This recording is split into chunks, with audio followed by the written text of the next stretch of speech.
It was supposed to be a temporary arrangement. 2 weeks of care until her parents returned. But for 16-year-old Sylvia Likens, those 2 weeks became a nightmare that stretched into months, and ended in one of the most disturbing cases of torture and murder in American history. A case so brutal, it shook Indiana to its core, and changed how the United States would confront child abuse forever. This is the haunting story of Sylvia Likens. Sylvia Marie Likens was born on January 3, 1949, in Lebanon, Indiana. She was the third of 5 children born to carnival workers Lester and Betty Likens. Her parents' work kept them constantly on the move. Life was often unstable, but Sylvia remained a quiet, sweet-natured girl who loved roller skating and caring for her younger siblings. She was shy, soft-spoken, and carried a beautiful smile that hid her insecurities. Her 2 sisters, Jenny and Diana, were close to her. Jenny, who suffered from polio and walked with a brace, relied on Sylvia's protection and companionship. Despite financial struggles and frequent moves, Sylvia tried to give her younger siblings a sense of stability. Friends and neighbors later described her as gentle, polite, and deeply protective, especially of Jenny. In July of 1965, Sylvia's parents decided to take a traveling carnival job. They could not bring all the children with them, so they sought someone to watch Sylvia and Jenny. Through a family connection, they met Gertrude Baniszewski, a 37-year-old single mother of 7 children in Indianapolis. Gertrude agreed to board Sylvia and Jenny for $20 a week. To the Likens family, it seemed like a safe choice. After all, Gertrude was a mother herself. What harm could there be? But what no one realized was that Gertrude was not the nurturing caregiver she appeared to be. Behind her frail appearance and soft-spoken voice hid years of bitterness, resentment, and cruelty. First, things seemed ordinary. Sylvia and Jenny helped around the house, attended church, and played with neighborhood kids. But soon, the payments from Lester and Betty Likens arrived late. Gertrude's mood darkened.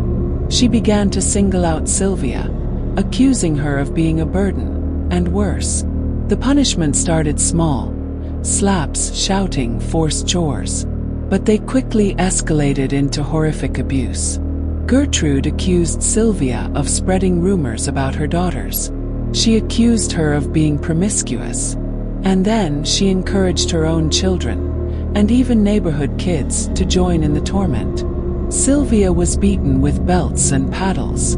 Cigarettes were stubbed out on her skin. She was denied food, starved, and forced to eat disgusting mixtures as punishment.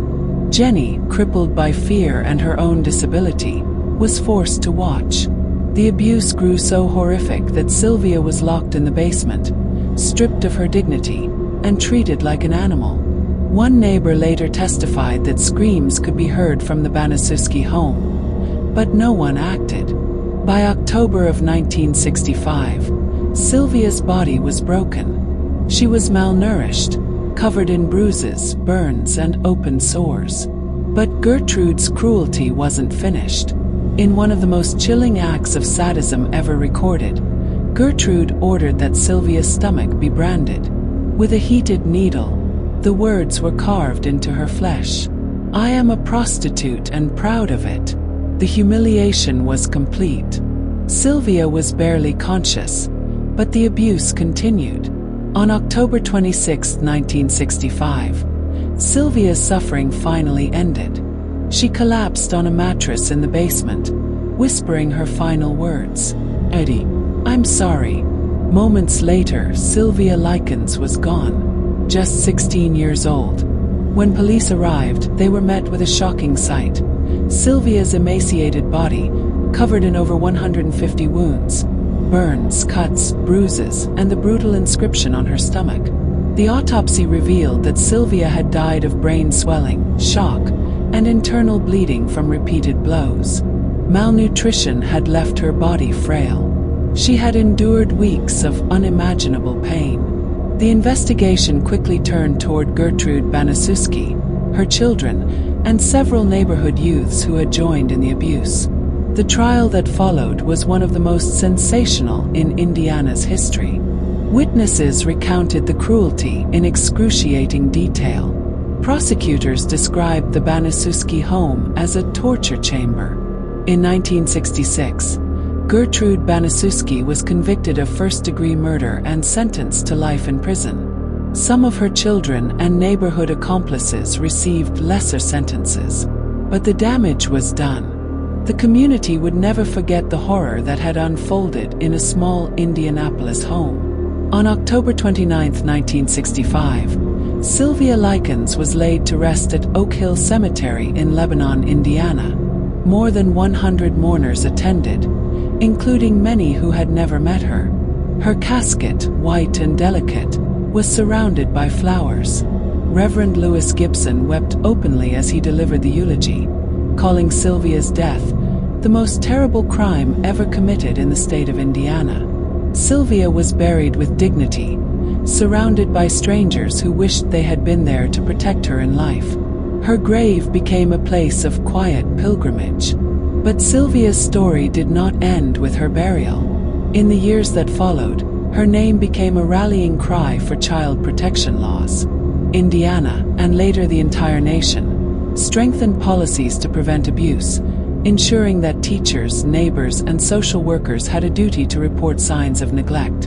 In 2001, a memorial was erected in Willard Park, Indianapolis. A granite stone engraved with Sylvia's name and story stands there to this day. The house where she was tortured was torn down, replaced by grass, as if the earth itself wanted to erase the darkness that once lingered there. Books, films, and documentaries have kept Sylvia's story alive. But beyond media, her legacy is one of change, a tragic reminder that silence can be deadly. Sylvia Likens' suffering was unspeakable, but her voice lives on, through laws, through memorials, through every person who refuses to look away when a child is in danger. Her story is not just tragedy, it is a warning, lesson, and a vow that it must never happen again. Sylvia's story is one of the darkest in American history, but also one that reminds us of the importance of vigilance and compassion. If you found this video powerful, please take a moment to like, share, and subscribe. Your support helps us continue uncovering stories that must never be forgotten. And remember, sometimes the scariest monsters are not strangers in the shadows, but the people we trust the most.